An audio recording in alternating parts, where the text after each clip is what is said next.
Hello दोस्तों, स्वागत है आप सबका एक और नए वीडियो में।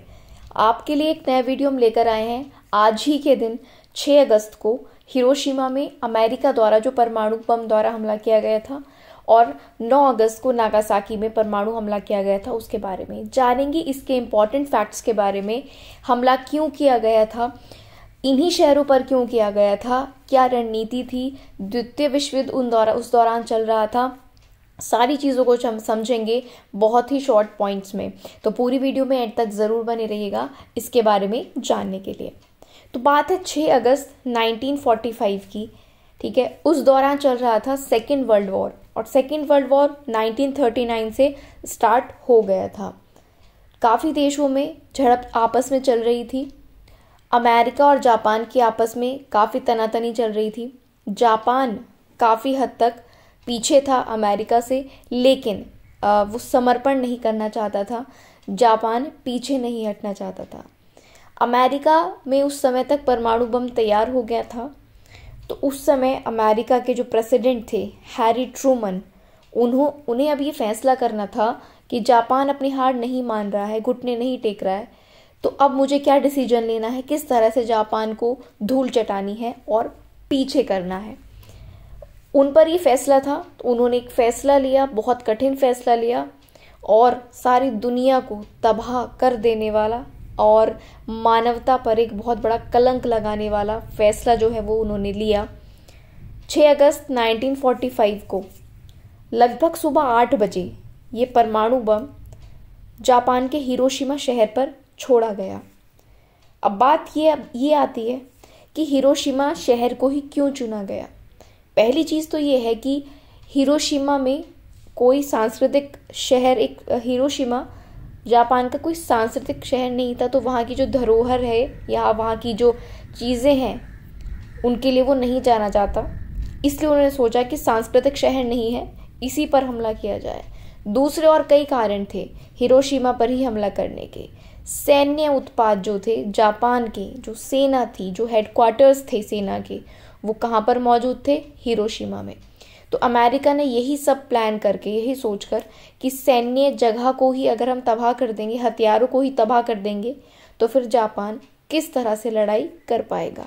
तो इन सब चीज़ों को ध्यान में रखते हुए प्लान किया गया कि हिरोशिमा पर बम गिराया जाए और उसके बाद 2 दिन बाद 9 अगस्त को नागासाकी पर बम गिराया गया। क्या आप जानते हो कि कितना नुकसान हुआ, कितने लोगों की मौत हुई? लगभग 80 लाख लोग एट द स्पॉट मर चुके थे। अगर मैं 6 अगस्त की बात करूं, हिरोशिमा हमले की, 80 लाख लोग मर चुके थे तभी एट द स्पॉट। और टोटल कुछ ही समय बाद या कुछ ही दिनों तक जो उस हमले के बाद मृत्यु हुई वो लगभग थी 1,60,000। ये एक आंकड़ा है जो कि अप्रॉक्सीमेट है। लगभग इतने लोग उस बमबारी से आहत हुए और आहत जो हुए उनकी तो कोई संख्या ही नहीं है। जैसा कि आप सभी इस बात को जानते होंगे कि परमाणु हमले के कारण, परमाणु विकिरण के कारण, रेडिएशन के कारण वहाँ पर बच्चे अब तक भी अपंग पैदा हो रहे हैं। बच्चों में कोई ना कोई दिक्कतें हैं। जो भी बच्चा पैदा होता है अधिकतर सब में कोई ना कोई प्रॉब्लम देखने को मिलती है। तो जापान आज तक उसको भुगत रहा है। हैरी ट्रूमन ने फैसला लिया, ठीक। अब और लोगों में ये बात की जाती है अक्सर कि और क्या, और कोई ऑप्शन नहीं हो सकता था? और भी ऑप्शन थे जो अमेरिका चूज कर सकता था जापान को हराने के लिए, उनकी भी बात करेंगे। लेकिन जानते हैं कि हुआ क्या। हमले के बाद बहुत लोगों की जान एट द स्पॉट चली गई, ठीक है। लगभग 80% शहर बर्बाद हो चुका था। मगर मैं हिरोशिमा की बात करूं, लगभग 80% शहर 2 मिनट में खाक बन चुका था जलकर। क्यों खाक बन चुका था? 4000 डिग्री की गर्मी पैदा हुई थी उस परमाणु बम को छोड़ने के बाद। 4000 डिग्री, क्या आप समझ सकते हो कितना टेम्परेचर होता है? तो ये सब हुआ और 2 मिनट में लगभग 80% शहर खाक हो चुका था हिरोशिमा का। हिरोशिमा पर जो बम डाला गया उसका नामकरण भी किया गया, उसका नाम था लिटिल बॉय। इसके बाद 2 दिन बाद 9 अगस्त को फैटमैन नाम से जो दूसरा बम गिराया गया, फैटमैन उसको नाम दिया गया, वो नागासाकी में उतनी उसकी रेंज नहीं थी जितनी हिरोशिमा वाले हमले के परमाणु बम की थी, लेकिन उसमें भी लगभग 40,000 लोग एट द स्पॉट डेड हो गए और इसमें भी लगभग 80,000 जो है लोगों की मृत्यु हुई। और ये बात आप सभी जानते हो कि इस हमले के बाद से जापान में किस तरह की अपंगता बच्चों में देखने को मिल रही है। अब बात करते हैं, अमेरिका ये नहीं करता तो क्या कर सकता था। बाद में विशेषज्ञों ने, वैज्ञानिकों ने और जो लोग इस चीज़ को समझते थे, उन्होंने अपना अपना तर्क रखा कि और किस तरीके से जापान को पीछे कर सकता था, अमेरिका युद्ध हरा सकता था।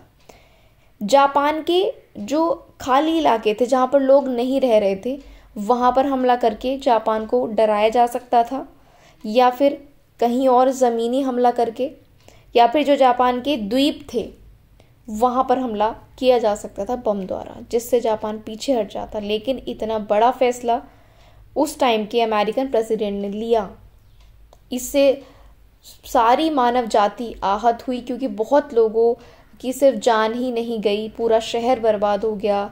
और जो अपंगता मिली है रेडिएशन के कारण, परमाणु के विकिरण के कारण, वो आज तक जापान में देखने को मिल रही है। इसके बाद ये कई बार बात सामने आई, इंटरनेशनल लेवल पर आई कि परमाणु बम कोई नहीं बनाएगा, ये नहीं बनाया जाना चाहिए, मानव के लिए ये हित में नहीं है। लेकिन आप सभी इस बात से अवेयर होंगे कि जो लगभग सभी बड़े देश हैं, या छोटे देशों में भी बात की जाए, खासकर पाकिस्तान की, या बड़े देशों में रूस, अमेरिका, भारत, सभी परमाणु बम जो है इसके काम को आगे बढ़ाने में लगातार लग रहे हैं। किस लिए लग रहे हैं? अपनी धाक जमाने के लिए। तो एक बड़ा कारण ये भी अमेरिका का था। अमेरिका जानती थी किसी हद तक कि जापान हार चुका है, लेकिन तब भी अमेरिका ने इतना बड़ा कदम उठाया, ये अपनी धाक जमाने के लिए, सोवियत संघ को ये दिखाने के लिए, ठीक है। उसकी कंपेयर का उस टाइम उसकी टक्कर पर सोवियत संघ था, तो अमेरिका को दिखाना था कि हम कितना बड़ा कर सकते हैं और तुमसे कितना आगे हैं।